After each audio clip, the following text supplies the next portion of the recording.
नमस्कार। जय हिंद साथियों, स्वागत है आपका आपके अपने YouTube चैनल औदिच एग्जाम प्रिपरेशन पर। फ्रेंड्स, जैसा कि आप सभी लोगों को विदित है, आप सभी लोगों को पता ही है कि ईवीएस का जो आपका सब्जेक्ट है वो 30 नंबर का आपका सीटेड एग्जाम में आना तय है। उसमें से दोस्तों 15 नंबर का आपका पैडागोजी पोर्शन होगा, शिक्षण शास्त्र होगा और 15 अंक का दोस्तों आपका एनसीईआरटी ईवीएस होगी। क्लास थर्ड, क्लास फोर्थ और क्लास फिफ्थ की जो आपकी एनसीईआरटी है उससे 15 अंक का आना बिल्कुल तय है दोस्तों। ऐसे मान चलिए ये 15 नंबर दोस्तों आपके सीटेट को पास कराने के लिए बहुत मदद करेंगे और बहुत आसान होता है दोस्तों। दोस्तों टॉपिक कितने हैं? जंतु आपको पढ़ना है, पौधे पढ़ना है, परिवार एवं मित्र पढ़ना है और पूरा मिसलेनियस। एक वीडियो में मैं आपको पूरा मिसलेनियस बता दूंगा और भारत का मैप। यानी कि आप 5 क्लास लेंगे, उसके बाद आपके एनसीईआरटी ईवीएस में 15 नंबर तय हो जाएंगे दोस्तों। 15 नंबर तय हो जाएंगे दोस्तों। दोस्तों आज पहली क्लास जंतु की लेते हैं और दोस्तों आज की क्लास से 3 से 4 नंबर का आएगा, तय है दोस्तों। स्टार्ट करते हैं अपनी क्लास को दोस्तों। देखिए जंतु, टॉपिक वाइज एनसीईआरटी। जंतु दोस्तों कई प्रकार के जंतुओं को पढ़ने के लिए, जंतुओं का अध्ययन करने के लिए हम कई प्रकार से जंतुओं का अध्ययन कर सकते हैं। जैसे दोस्तों कशेरुकीय जंतु, अकशेरुकीय जंतु। कशेरुकीय जंतु मतलब वे जंतु जिनके कशेरुक दंड हो और अकशेरुकीय जंतु जिनके कशेरुक दंड ना हो। देखो जिनके शरीर पर कशेरुक दंड हो वे कशेरुकीय कहलाएंगे। अब उदाहरण आपको जानना बहुत आवश्यक है। ऐसे पूछेगा कि मनुष्य कशेरुकीय है या अकशेरुकीय है। दोस्तों मनुष्य, बंदर, कुत्ता, मछली, मेढक, सांप, छिपकली, पक्षी, ये सब आपके दोस्तों क्या है? कशेरुकीय प्राणी है आपके। मत्स्य जो जल में निवास कर रहा है, उभयचर। दोस्तों उभयचर जो जल और थल दोनों में निवास करता है उसे उभयचर बोलते हैं। सरीसृप जो रेंगने वाले जंतु होते हैं, सांप, छिपकली, पक्षी और स्तनधारी। मनुष्य और बंदर ये दोस्तों क्या है? कशेरुकीय प्राणी है। इनके दोस्तों शरीर पर कशेरुक दंड होता है, कशेरुकीय प्राणी है, जंतु है। वही दोस्तों इनमें बात करूं आप सभी लोगों से, अकशेरुकीय दंड दंड क्या होता है दोस्तों? कौन कौन से प्राणी होते हैं? इस वर्ग के अंतर्गत ऐसे जंतु आते हैं जिनके शरीर पर रीढ़ की हड्डी, कशेरुक दंड किसको बोला जाता है? रीढ़ की हड्डी को, जिसके शरीर पर रीढ़ की हड्डी नहीं होती है। अब सांप वाले, इसमें आप ऑप्शन देख लो। सांप को, यदि कोई सांप को मारता है दोस्तों, ऊपर डंडा मारता है तो क्या होता है? सांप इस तरीके से हो जाता है, सांप उछलने लगता, चलना बंद हो जाता सांप का। या हम कहते ना कि अपने जो रीढ़ की हड्डी है उसमें यदि गैप आ जाए तो बेंड हो जाता है, थोड़ा झुक जाता है शरीर। इस तरीके से कशेरुकी अकशेरुकी को आप पहचान सकते हैं। तितलियां, प्रवाल, फेफड़े, स्पंज, ये दोस्तों आपके क्या है? अकशेरुकीय दंड में के अंतर्गत आएंगे। अब दोस्तों हमने एक प्रकार से पौधों को पढ़ लिया, वो जंतुओं को पढ़ लिया। अब दूसरे प्रकार से जंतुओं को पढ़ते हैं पोषण के आधार पर। पोषण के आधार पर यदि मैं जंतु को परिभाषित करूं तो स्वपोषी या आत्मपोषी। जो अपना भोजन स्वयं बनाए वह स्वपोषी हो गए और जो अपना भोजन दूसरों पर आश्रित हो वह परपोषी हो गए दोस्तों। स्वपोषी में कौन कौन आते हैं दोस्तों? युगलीना एक ऐसा है जिसमें आप आत्मपोषी होने का लक्षण पाया जाता है। युगलीना हम कहेंगे आत्मपोषी है। ये जो मैं बॉक्स बना रहा हूं ना, इनको आप इंपॉर्टेंट करके लिख लीजिएगा, पेपर में पूछ देता भैया। परपोषी क्या होता है? इस वर्ग में सभी प्रकार के जंतु पाए जाते हैं जो अपने पोषण के लिए दूसरों पर निर्भर रहते हैं। सभी जंतु, प्राय सभी जंतु अपने पोषण के लिए दूसरों पर निर्भर रहते हैं दोस्तों। मनुष्य हो, सभी दूसरे पर युगलीना, तो स्वपेशी हो गया और प्राय 80-90% दोस्तों परपोषी में आ जाएंगे। अब बात करते हैं दोस्तों कोशिका के आधार पर। जंतुओं का वर्गीकरण कोशिका के आधार पर क्या क्या होता है दोस्तों? तो एक कोशिकीय और बहुकोशिकीय। एक कोशिकी जिसमें पूरी शरीर जो हो एक कोशिका, मात्र एक कोशिका का पूरा शरीर बना हो, जैसे बलोनिया, वेंट्रिकोसा, ये सब आपके क्या हो जाएंगे, एक कोशिकीय हो जाएंगे। वहीं दोस्तों बहुकोशिकीय क्या होता है, और दोस्तों इसको सूक्ष्मदर्शी से देखा जाएगा, इसको देखने के लिए सूक्ष्मदर्शी की सहायता लेनी पड़ेगी। वहीं बहुकोशिकीय क्या होता है, वह जीव जिनमें एक से अधिक कोशिकाएं हों, जिसे हम बिना सूक्ष्मदर्शी के देख सकते हैं, वह आपका बहुकोशिकीय हो जाएगा। कई सारी कोशिकाएं मिलकर के एक शरीर बने, कई सारे ऊतक मिलके बने, तो उसे आप क्या कहेंगे, बहुकोशिकीय प्राणी कहेंगे। अब दोस्तों चौथे नंबर से हम किस तरीके से पढ़ते हैं जंतुओं के प्रकार, प्रजनन के आधार पर। हमने पढ़ा आपका कशेरु, रीढ़ में रीढ़ की हड्डी के आधार पर, हमने पढ़ा दोस्तों कोशिका के आधार पर, हमने दोस्तों पढ़ा आप सभी लोगों के साथ पोषण के आधार पर। अब पढ़ते हैं दोस्तों प्रजनन के आधार पर। अंडायुज, जरायुज, इस वर्ग में वे जंतु आते हैं जो अंडा देते हैं। अंडायुज मतलब अंडा देते हैं। अब दोस्तों जो जो जंतु अंडा देते हैं उनकी क्या पहचान होती है, उनके शरीर पर बाल नहीं होते, शरीर पर बाल नहीं होते, उनके दोस्तों बाहर की तरफ कान नहीं होते हैं, बाहर की तरफ कान नहीं होते हैं, और दोस्तों स्तनधारी नहीं होते हैं, स्तनधारी नहीं होते हैं। तो ये अंडायुज होंगे। और जो जरायुज क्या होंगे, ये सारी विशेषताएं जिसमें पाई जाएंगी वो जरायुज हो जाएंगे। इस वर्ग में बच्चा देने वाले जंतु शामिल हैं, जरायुज, हाथी, गाय इत्यादि। और इस वर्ग में छिपकली, मेढक, पक्षी इत्यादि। अब बात करते हैं दोस्तों फिफ्थ के आधार पर, वास स्थान के आधार पर वर्गीकरण। स्थलीय, जलीय, मरुस्थलीय और वायवीय जंतु। दोस्तों स्थलीय जंतु में कौन कौन आते हैं, मनुष्य, छिपकली, चूहा, बंदर, जो स्थल पर निवास करते हैं वह स्थलीय हो जाएंगे। जलीय, जो जल में निवास करते हैं, मछली, स्पंज। और मरुस्थलीय, जो मरुस्थल क्षेत्र में ऊंट हुआ, विषैली छिपकली हुई, ये आपका किस में हो जाएगा, मरुस्थलीय में। और वहीं दोस्तों वायवीय जंतु कौन से, ऐसे जंतु जो वायुमंडल में विचरण करते हैं, जैसे पक्षी, ड्रैको आदि, ये सब आपके वायवीय जंतु हो जाएंगे। तो इस तरीके से आपने दोस्तों 5 प्रकार से जंतुओं का वर्गीकरण पढ़ा, जंतुओं को किस किस तरीके से आप परिभाषित करते हैं, कौन कौन से उदाहरण है, ये सब आपने पढ़े। अब दोस्तों आता है कि क्या आपके एग्जाम में सीटेट में हूबहू वही प्रश्न आपको रखा मिल जाएगा पेपर में। अब दोस्तों वह पढ़ते हैं। तो अभी तक वीडियो को लाइक ना किया तो भैया लाइक कर दो। दोस्तों देखिए स्तनधारियों की विशेषताएं क्या है, आया हुआ प्रश्न है इंपॉर्टेंट। अभी भी बताया था ना, इनके शरीर पर बाल का पाया जाना, कान के मध्य का भाग, 3 अस्थियों का पाया जाना, सभी स्तनधारियों के वर्ग में जंतु बच्चे देते हैं तथा जिन जानवरों में ये नहीं पाया जाता वे अंडे देते हैं। तो ये दोस्तों विशेषता है, 2-3 बार क्वेश्चन आपका रिपीट कर चुका है। अब दोस्तों बात करते हैं जंतुओं से संबंधित वह बिंदु जो अत्यधिक इंपॉर्टेंट है, बहुत महत्वपूर्ण है आपके लिए।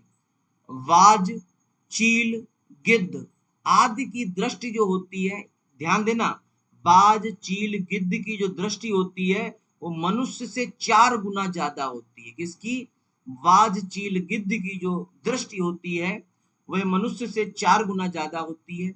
वहीं यदि मैं बात करूं रेशम का जो कीड़ा होता है, वह अपनी मादा को उसकी गंध से पहचान लेता है, कई किलोमीटर दूर से, कई किलोमीटर दूर से पहचान लेता है कि उसकी मादा जो है, उसकी जो नायिका है वो कहाँ विचरण कर रही है, किसके साथ विचरण कर रही है। दोस्तों इस तरीके से आपका क्वेश्चन बन जाएगा। अब बात करते हैं मच्छर। मच्छर मनुष्य शरीर की तलवे की गर्मी से अंधेरे में भी उसे ढूंढ लेता है।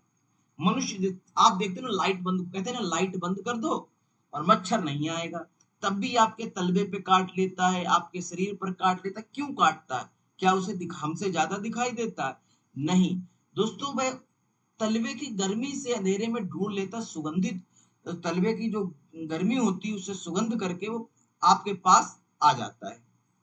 अब दोस्तों पक्षी एक ही समय में दो भिन्न भिन्न, ये आया हुआ प्रश्न है, ये सारे प्रश्न आए हुए हैं दोस्तों। पक्षी एक ही समय में दो भिन्न दिशाओं अथवा वस्तुओं को देख सकता है। क्यों देख सकता है दोस्तों? क्योंकि देखो दोस्तों, इस तरीके से पक्षी एक आंख इधर है और एक आंख इधर है। अपने लोगों की आंखें किस तरीके से होती हैं, ये आंख है, और पक्षी की आंख किधर है, एक इधर है और एक इधर है, तो दोनों तरफ देखेगा ना। और अपने लोग कैसे देखेंगे, बस सामने देख पाएंगे, क्योंकि इनके सिर के दोनों ओर अर्थात दाईं और बाईं ओर दो आंखें होती हैं। अब बात करते हैं दोस्तों कुत्ता, बाघ और शेर।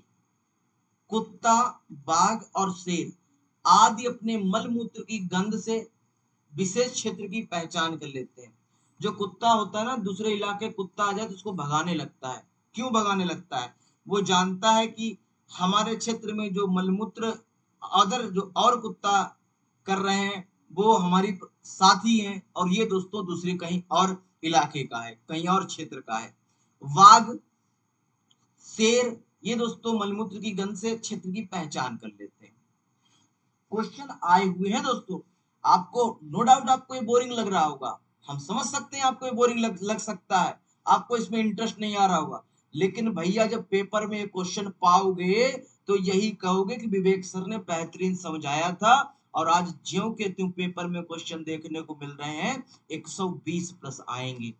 मेढक, छिपकली, सर्प अपने शिकार को पकड़ने के लिए जीभ का प्रयोग करते हैं, ये भी पूछा गया है। रात में जागने वाले जंतु, रात में जो जंतु जागते हैं वह केवल सफेद और काले रंग को ही देख पाते हैं, ये भी आपको याद रखना है। जो रात रात में जागेंगे वो सफेद और काला ही देख पाएंगे। उदाहरण कौन सा? उल्लू और रैकून, ये दो जो जंतु आपके पाए जाएंगे, जो पक्षी पाए जाएंगे, ये दोस्तों रात में जागेंगे और काला और सफेद देख पाएंगे। अब बात करें दोस्तों, सबसे बूढ़ी हथिनी हाथियों के बीच की नेता होती है। घर का मुखिया कौन? पप्पा। लेकिन दोस्तों इसमें क्या है, सबसे बूढ़ी हथिनी जो होगी वो हाथियों के बीच की नेता होगी। और हाथी 100 ग्राम, 100 किग्रा यानी कि 1 कुंटल से अधिक पत्ते व झाड़ियों को खा सकता है, लेकिन 200 किग्रा नहीं खा सकता। उदाहरण में आया था 200 किग्रा, तो गलत हो जाएगा फिर। यह अपने शरीर को ठंडा रखने के लिए अनुकूलन क्षमता रखते हैं। ये कान से ताप नियंत्रण, के कान बड़े बड़े होते हैं जो अपने शरीर का टेम्परेचर जो है वो कान से नियंत्रित करते हैं। जैसे आपने बाइक देखी होगी, बाइक में जो इंजन होता है दोस्तों, इस तरीके से फिन्स लगी होती है फिन्स इंजन में, वह क्या करती हैं, वातावरण के टेम्परेचर को मेंटेन करने का इंजन का कार्य करती हैं। लेकिन दोस्तों जो हाथी के कान होते हैं, वही हाथी के कान ही टेम्परेचर को मेंटेन करने का कार्य कर रहे हैं, तथा बहुत कम आराम करते हैं। ये 2 से 3 घंटे 4 घंटे सोते भैया, और एक बार एग्जाम में लिखा था 18 घंटे सोते। लोग कहते हैं हाथी आलसी जंतु है, तो भैया 18 घंटे मत समझना, हाथी 2 से 3 घंटे सोता है, इसलिए हाथी कम सोता है, आराम बहुत कम करता है।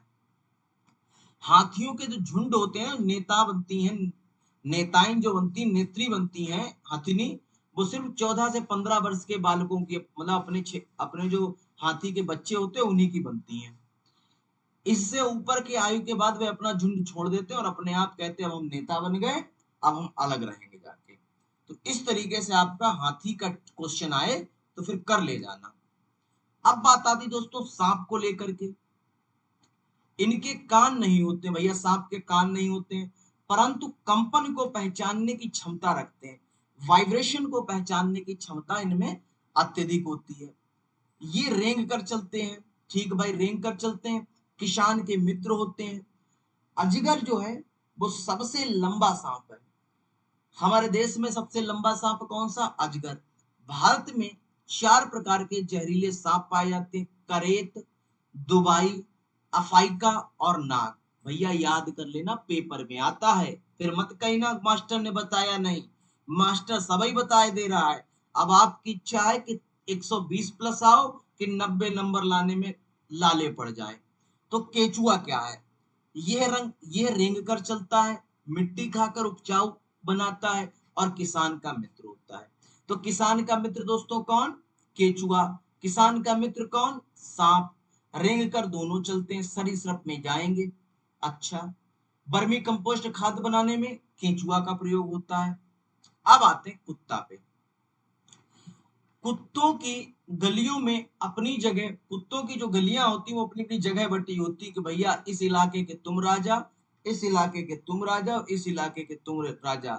न तुम में हम हस्तक्षेप करें, न हम में तुम हस्तक्षेप करो। यानी कि कुत्तों की गलियां बटी होती, जगहें बटी होती। एक कुत्ता दूसरे कुत्ते के मल मूत्र की गंध से जान लेता है कि उनके इलाके में से बाहर का कुत्ता है, भैया निकलो हमारे इलाके से। इस तरीके से अब आया चूहों पे।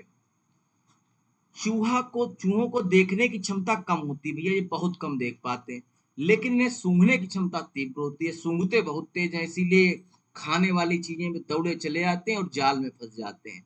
चूहे के जाल में किस किसने फंसाया है चूहे को? बोले सर रोटी लगाते हैं और फंसा लेते हैं, है ना। चलो भाई, बिस्किट लगाते हैं और फंसा लेते हैं, सुगंध से वो दौड़ा चला आता है, दिखता नहीं उसको है। चूहा और गिलहरी, अग्र दांत चूहा और गिलहरी के आगे के दांत हमेशा बढ़ते रहते हैं। दांतों को बहुत अधिक लंबा न होने देने के लिए वस्तुओं को काटते और कुतरते हैं। जो दांत हैं वो बहुत अधिक ना बढ़े, इसलिए कुतरते रहते हैं चूहा और गिलहरी। एग्जाम में आए भैया गिलहरी लगाना, ठीक है, चूहा गिलहरी दोनों हो। यदि गिलहरी ना हो तो चूहा पे चले जाइएगा, यदि चूहा और गिलहरी दोनों हो तो गिलहरी को लगाइएगा। अब दोस्तों बात करते हैं चींटी को लेकर के। चींटियां मिलजुल कर रहती हैं, चींटियों का काम बटा रहता है। अच्छा, चींटियां जो होती हैं दोस्तों, देखो एक कतार में चलती है। एक चींटी अगर कहीं आ जाए ना किचन में, तो फिर पूरी कतार की कतार, लाइन की लाइन चींटियां आ जाती हैं, क्योंकि भैया इनकी आदत होती है ग्रुप में रहना। रानी चींटियां होती हैं जो अंडे देती हैं। सिपाही चींटियां होती हैं जो बिल की देखभाल करती हैं। काम करने का कार्य कौन करती हैं दोस्तों? चींटियां बिल का ध्यान रखती हैं, और काम करने वाली चींटियां भोजन को ढूंढकर बिल तक लाती हैं। चींटियां चलते समय जमीन पर कुछ ऐसे निशान छोड़ जाती हैं, जिससे कि पीछे वाली जो चींटी हो, जो उनका झुंड की कोई साथी हो, वो उसे ढूंढ लेती है। तो ये सब चीजें दोस्तों जंतुओं से संबंधित आपको समझ में आई। कैसी लगी जंतुओं से संबंधित जानकारी? जल्दी से कमेंट बॉक्स में बताइए। लाइक वाला बटन दबाइए, अभी तक सब्सक्राइब नहीं किया है तो जल्दी से कर लो सब्सक्राइब, क्योंकि दोस्तों इसी तरीके से मैंने संकल्प लिया है आप सभी लोगों के लिए, इस बार का सीटेट आप सभी लोगों का 120 प्लस। तो सब्सक्राइब नहीं किया तो सब्सक्राइब करिए, बेल आइकन को प्रेस करिए। मिलते हैं एक नेक्स्ट वीडियो के साथ, एक नेक्स्ट टॉपिक के साथ। धन्यवाद। जय हिंद साथियों।